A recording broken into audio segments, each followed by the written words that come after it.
Bienvenidos en el nombre del Señor Jesucristo a un nuevo encuentro con reflexión para las semanas. Y pues nuevamente siempre tengo que agradecer al Señor el tiempo que usted toma para ver y escuchar estos temas. Hoy hemos puesto como título presión de grupo. Presión de grupo. Y quiero basarlo en la historia de una persona que lo vivió en la palabra de Dios, está narrado, y me refiero a Job.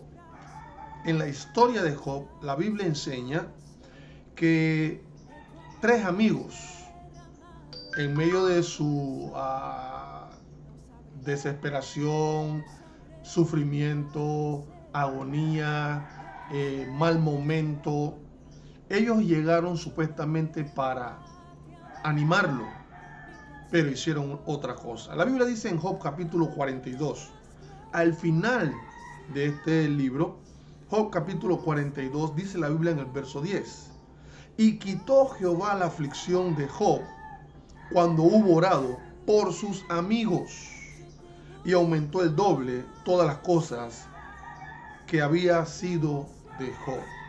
Sus amigos, entiendo según la palabra del Señor narra, lo vieron que estaba padeciendo, sufriendo, pero ellos entiendo que llegaron para animarle, pero en verdad lo acusaron de que él no aceptaba que había hecho mal, él no aceptaba que estaba en pecado, que él no aceptaba que Dios era justo y él no.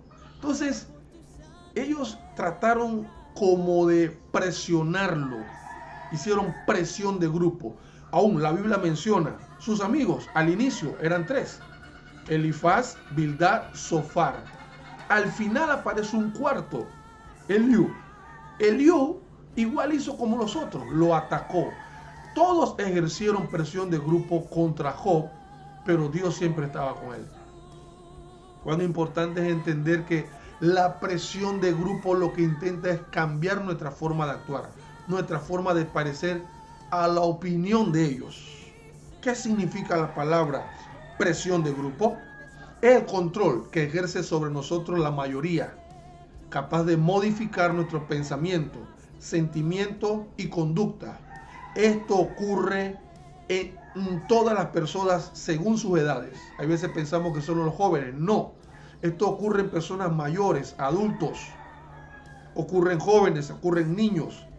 Esto también ocurre en el círculo familiar y de amistad. Normalmente, la expresión de grupo se da en los círculos de familia y también entre amigos. Presión de grupo no viene de personas que no son amigas, son cercanas, son influyentes, son personas que conocemos. De repente, personas que han marcado huellas, pero ejercen cierta presión para cambiar nuestra decisión o nuestra opinión. A Job no lo pudieron cambiar. Él sabía hacia dónde iba. Él sabía en quién había creído. Él sabía cuáles eran sus principios y sus convicciones. Quiero rápidamente compartirles 3 ejemplos vividos en las Escrituras. Hay más, hay muchos más ejemplos. 3 ejemplos que tal vez usted conoce de la palabra, en donde hubo presión de grupo. Primero, José y sus hermanos mayores. Entendemos que José era uno de los menores entre los hermanos, pero Dios le daba ciertos sueños.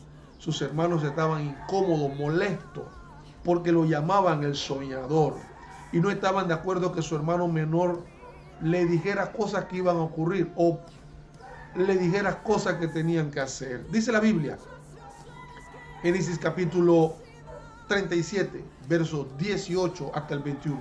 Rapidito, dice, cuando ellos vieron de lejos, antes que llegara cerca de ellos, conspiraron contra él para matarle.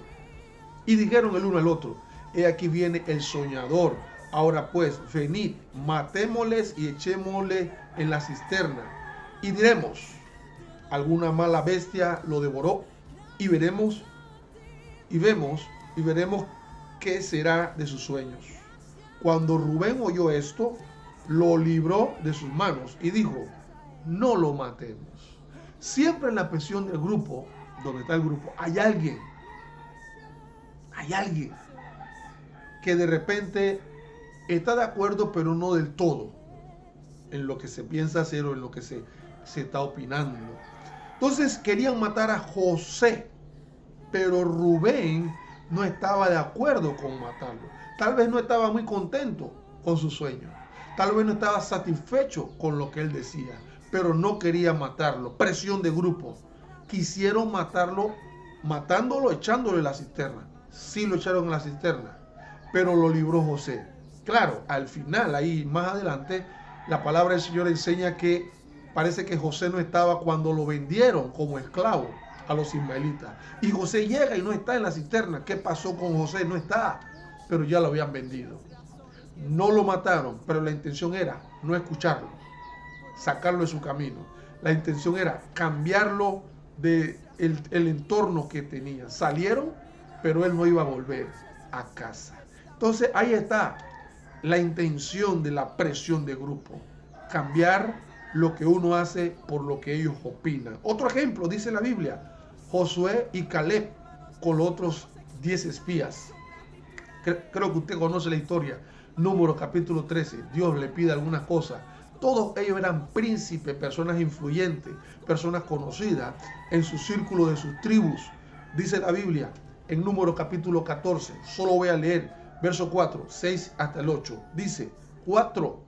Y decía el uno al otro, designemos un capitán y volvamos a Egipto. Ya habían visto la prueba. A ellos le habían dicho, fíjense cómo es la tierra, si es productiva o no, cómo es la gente, si son fuertes o no, cómo son las ciudades, cómo son las murallas. Fíjense de eso. Pero ellos solo trajeron uvas, claro, trajeron otros frutos, pero su razón más fuerte era, hay gigantes. Dice la Biblia, verso 6. Y Josué, hijo de Nun, y Caleb, hijo de Jefone, que eran de los que habían reconocido la tierra, rompieron sus vestidos y hablaron a toda la congregación de los hijos de Israel diciendo, la tierra en donde pasamos para reconocerla es tierra en gran manera buena. Si Jehová se agrada de nosotros, Él nos llevará a esta tierra y nos la entregará, tierra que fluye leche y miel. Ellos no estaban contentos con esto. Ellos no estaban contentos con lo que decía la mayoría. La mayoría solo se enfocó en los gigantes. Lo van a matar. Fíjese que querían regresar a la esclavitud que enfrentar al enemigo. Preferían volver a ser esclavos en Egipto.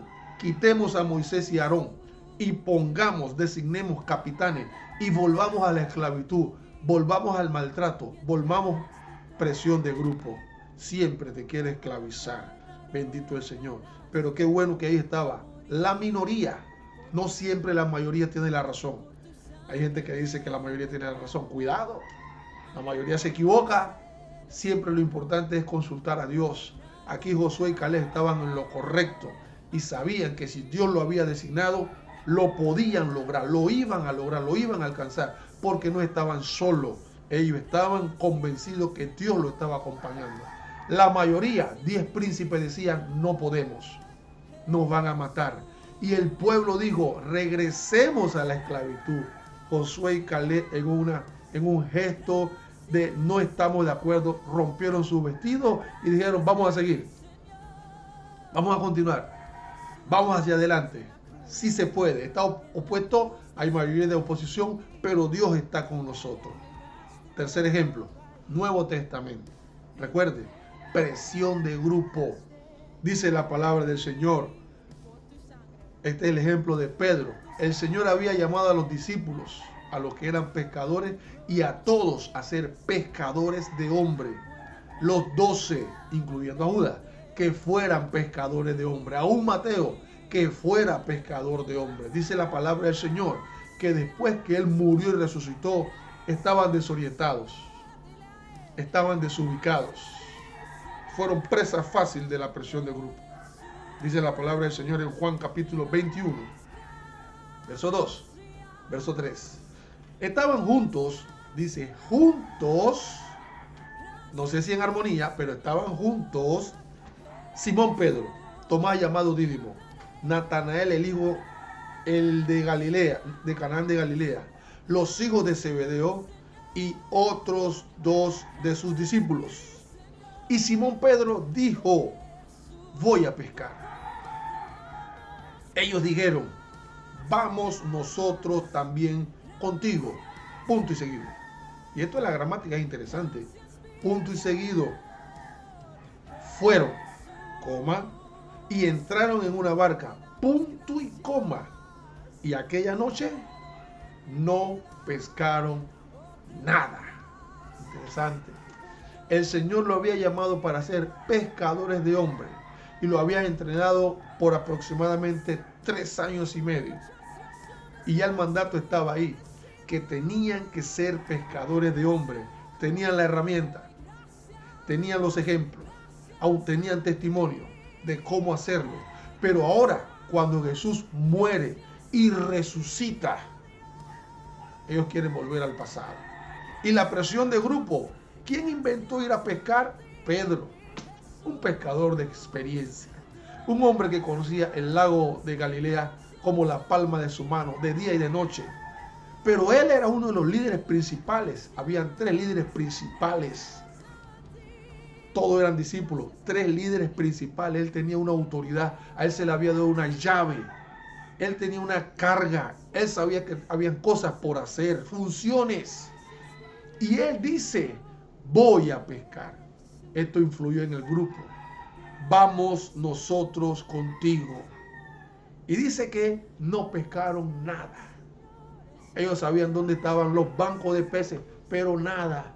Toda una noche y nada. Es más, mire, cuando nosotros nos dejamos arrastrar por la presión del grupo, no logramos nada. Dice la Biblia, aquella noche no pescaron nada, solo frío. Solo frío. Y tira la red para allá, y tira la red para acá, no movemos, y tira. Cuando nosotros somos arrastrados por la presión del grupo, no logramos nada, no alcanzamos nada, no sacamos nada. Cuidado, la presión de grupo no me lleva a lo mejor. ¿Cómo supero la presión de grupo?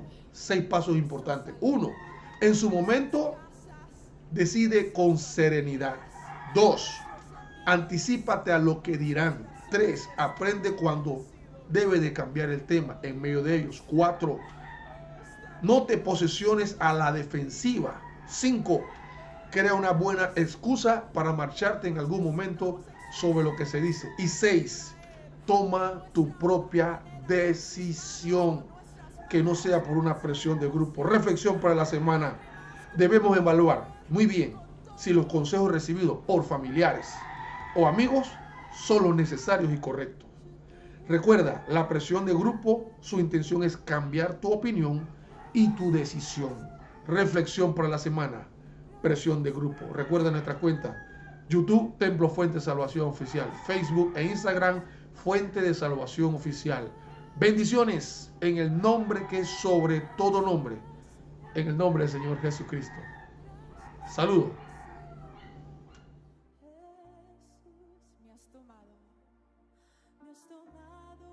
en tus brazos y me has dado salvación. De tu amor has